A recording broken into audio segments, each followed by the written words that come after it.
G'day folks and welcome to the Fife Life, Australian canary hobby. It's journal number 10, finally made it to double digits. Yep, we're at episode number 10 and today we've got a little special something. It was a box that arrived, so it's called What's in the Box? And I'll show you in a minute what's in the box. But before I get started and go into that, I do want to say to everyone, yes, the channel's been in a little bit of a hiatus. I decided that having a regular schedule and putting out fortnightly videos, there's really not a lot happening in my bird room at the moment. I'm not exhibiting or showing. The birds are just going through the motions. We're very much in the thick of routine. And, to put out episodes for the sake of putting out episodes, I think, that just floods the scene. And whilst this channel is very much dedicated to building interest in the hobby, I think if you go back and you look at previous episodes and you see the narrative and the progressive nature of those episodes, it'll give you a real vibe of what I'm about and what the channel's about. So I don't want to overdo it. Now, what I do want to say is that I want to start the episode off by just saying I hope everyone's enjoying the breeding season over in the UK and Europe. It looks like everyone's doing well that I follow. So well done, guys. And also for the show season. We've kicked off with a bang here in Australia, and it looks like there's lots of birds being put up on the bench, which I think is fantastic for the hobby. Also, the guys that have helped me, Peter Southgate, congratulations, you started your show season off with some great results, and likewise with Andrew, who's also had some great results as well. So that's very reassuring to me that the birds that I'll be building my lines off, that I'm starting off on the right track with the Fifes here in the shed, which is fantastic. Now, as I said, the episodes, it's going to be what's in the box, and we'll go through that, as well as just some of the other little things that I'm doing and some tips and pointers, especially to people, this time of year. There's little things that I do, and it's to stay ahead of the game and really make sure that we're prepared and ready for what will unfold later in the year, which is the breeding season. Okay, so I hope you enjoy. Yes, I'm back, and that little break, it was just purely off the back that I don't want to have a regular schedule for this channel. I'd like it to be sort of exclusive, and I'd like things just to pop up, and when I do pop up, I hope people have a bit of a, oh wow, there he is again, as opposed to just every single fortnight going through the motions. That's not what this is about. Okay, so sit back and enjoy. Let's get into shout-outs. Alright, as we always do, we do a shout-out section, and I'm going to keep it really simple. Whilst I've been receiving some lovely messages from people, a few people have checked in and said, hey, you okay, Mike? And the answer is, yeah, I'm great. The fact that the channel did take a little bit of a break and it's going to be popping up randomly, as I've mentioned, that's just more because I don't have a lot happening in my bird room at this time of the year. It's pretty mundane, it's pretty routine. I mean, the birds are looking fantastic. Everyone's really settled in. The molt's finished. So I really love this time of year because I can enjoy the most out of my birds, just being down here and looking at them without picking up feathers everywhere, or without sort of the excitement and also a bit of anxiety of going into the breeding season, and then all of the effort involved with the breeding season. So this time of year is very relaxed. I am going great. In the time that I had off, I did sustain it's one of the work hazards, but I was bitten by a dog. That caused me a few little dramas. I got a bit of an infection, but a cattle dog decided to take a taste of my thigh, and having a few other little health ailments and things going on as well. I was a bit sick there for a while, but I'm back. Now, as a shout out, what I want to do is I want to give a big shout out to the Australian Fife Club of New South Wales, and the reason I want to give that shout out is that on the 11th of May, that's Saturday, the 11th of May, it's their annual show. Now, it's also the show that the channel, the Fife Life, will be putting up a $100 prize for the most successful exhibitor. So I'm really excited to see, lots of people get their birds on the bench. Hopefully a lot of people put birds up there to have a crack at that and become the most successful exhibitor. So that's what's happening, and that's the shout out. So to Club President Andrew, thank you for giving me the opportunity to be a part of that and putting forward that prize. And to everyone, I hope that you have a successful show and you enjoy the atmosphere. I wish I could be there. Hopefully next year I will be. To date, it looks like the show season here in Australia has kicked off with a real bang. You know, I've seen Peter Southgate, who's kindly gifted me birds in my shed. He's doing well at the start of the season. Andrew's doing well. And to the other club members and people out there, I hope you're enjoying your show season as well. Always a nice little reassurance that, you know, where I've acquired my birds from, as exhibitors, they're doing well on the bench. So that makes me feel good about what I've got here and what I'll be working with to build my own lines. So shout out, remember, Saturday the 11th of May, it's the New South Wales, the Fife Club, it's their annual show, the Australian Fife Club of New South Wales, so get on down there if you can. Details will be on their Facebook page, and I can't wait to see the videos, and congratulations to those that do well there, and I hope you enjoy the prize that we've put forward, okay?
Alright, so what's in the box?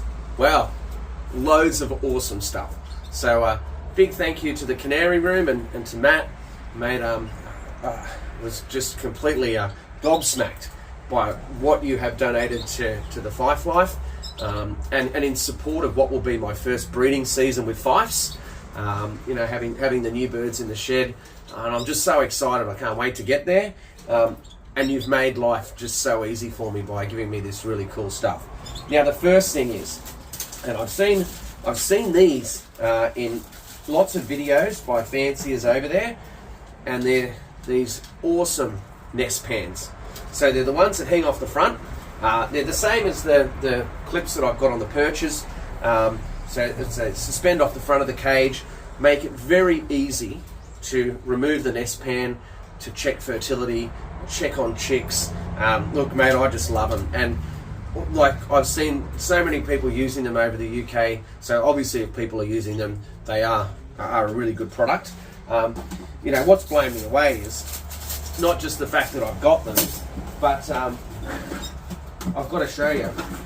I mean, the guy doesn't go by halves. He's gone absolutely bananas. I've got heaps, so that'll do me hopefully for 2 rounds. Maybe a 3rd round of some of the birds that are still in good shape. So that's awesome. That's the first thing, is those awesome nest pans. I've got these fantastic little holders that sit on the front of the cage, and they allow you to put the nesting material in. Now, Matt has saved me a whole heap of work this year. Normally, my daughter and I, Indy, we sit down and we basically pull apart a Hessian dog bed. You know, it's a little bit of a ritual that we do, but this year you've kind of saved me a bit of a chore. So, mate, I'm absolutely stoked, and I've got the holders then to put the nesting material in, where previously I've just used pegs. So that's another thing that's just awesome. I'm really loving those. They're cool as. Nest pan liners, you betcha. We've got those, and again, heaps of them. So, mate, awesome. Thank you. Just what I needed. And I've got a whole heap of egg food cups, drawers, which will be great. They'll be just what I need once the hens start feeding. So some awesome goodies in the box. Absolutely chuffed with those. So Matt, thank you so much. When it arrived, the lovely little card you put in there for me and the family, we really appreciate it. The coaster, Indy's been using that while she's been watching the Canary Room, so that means that we don't have cordial and little drips and drabs all over the coffee table while we watch each episode. Very thoughtful, and my dear friend, I'm very, very grateful. Now, on top of that, what I wanted to talk about, in addition to what was in the box, is, well, what am I up to really, and what is my off season? It's the daily routines. It's just going through the motions a bit. The birds are in really good routine. Last weekend I did a nice little deep clean. I pulled all the cages out. There's still some feathers, here, there and everywhere, but I went through and cleaned all those out, and there hasn't been a feather dropped at all this week, which means that we are done. Every bird in the shed well and truly through the molt, so that's awesome. What I have been doing is I've been a busy boy. I've been stockpiling stuff and starting to work on little things that will be required during the breeding season. So 2 weekends ago, I went through and I made up a heap of perches, knowing that when I divide the cages, I'm going to need double the amount of perches I've currently got in there. So that was one of the jobs that I did, is I went through and did that. And it is important to be, I really think, prepared. That old saying of, failing to prepare is preparing to fail. I do believe that in this hobby. So that was what I did. I went and made a whole heap of perches so that I'm ready. I've now got double the amount of perches I currently have in the cages, which is what I'll need when I split the cages in two. The other thing, I've been acquiring. I've been a busy boy looking for little bargains and things everywhere. I'm going to need double the amount of drinkers. So I got me some drinkers, $1.95 each. Absolute bargain. Down at the local Prices Plus, or the little sort of bargain barn. I just stumbled across those and thought, great. So again, went and got as many as I'll need when I split the cages up. Seed feeders. Now, when I get to the breeding season, again, the cages will be split in two. So I've acquired a whole heap of the seed feeders that I need. So they're little things that I do. I'll do 1 or 2 things a month. I'll do the little bits and pieces that I'll need, just so that it's not one big lump sum. But just a tip to anyone that's new to the hobby. I've found that when it comes time and it gets close to the breeding season, or it's in the breeding season, things can be hard to get. You tend to find things are no longer in stock, that things are sold out, and so it's best to be prepared. So I'm starting to stockpile all the things that I'll need, so that we're ready, and I think that's a really, really good little tip. Now, the last thing I'll say, as we're going to finish up the episode, because I don't really have a lot to show or talk about, but I will say this: if you are looking at getting into the hobby, if you are interested in canaries, now is the time of year to start to get in contact with breeders. I get people contacting me, whether it be through the molt. So here in Australia, sort of that end of sort of summer period where the birds start to drop their feathers, no one's selling birds then. And if they are, they probably shouldn't, because it's not a good time to acquire birds. And also get people wanting to acquire birds later on in the year. For us now, getting around that sort of July, August, I'm already set with what I've got, set up to breed birds then, and I'm not selling any birds.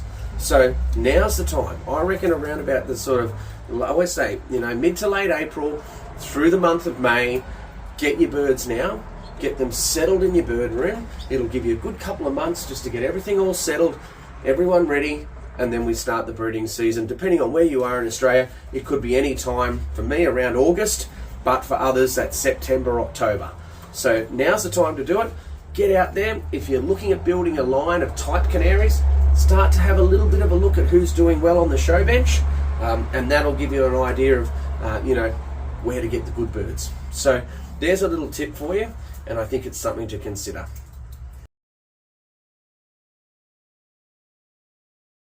All right, FifeLife followers, that's it. We made it to double digits. So finally, I hope you've enjoyed seeing what was in the box and just some of the things that are up to. It really is just a little bit of an update. But do remember to get on down to the Australian Fife Club of New South Wales. It's their annual show. It's on Saturday the 11th of May. Details will be on their Facebook page. And best of luck to everyone. And thank you for allowing me to be a part of that by putting forward just a little something to appreciate the effort that it goes into exhibiting birds. Outside of that, if you're enjoying what you've seen in this episode and others, do like, share and subscribe. And until I see you next, which is who knows, remember, happy Fife, happy life. Cheers guys.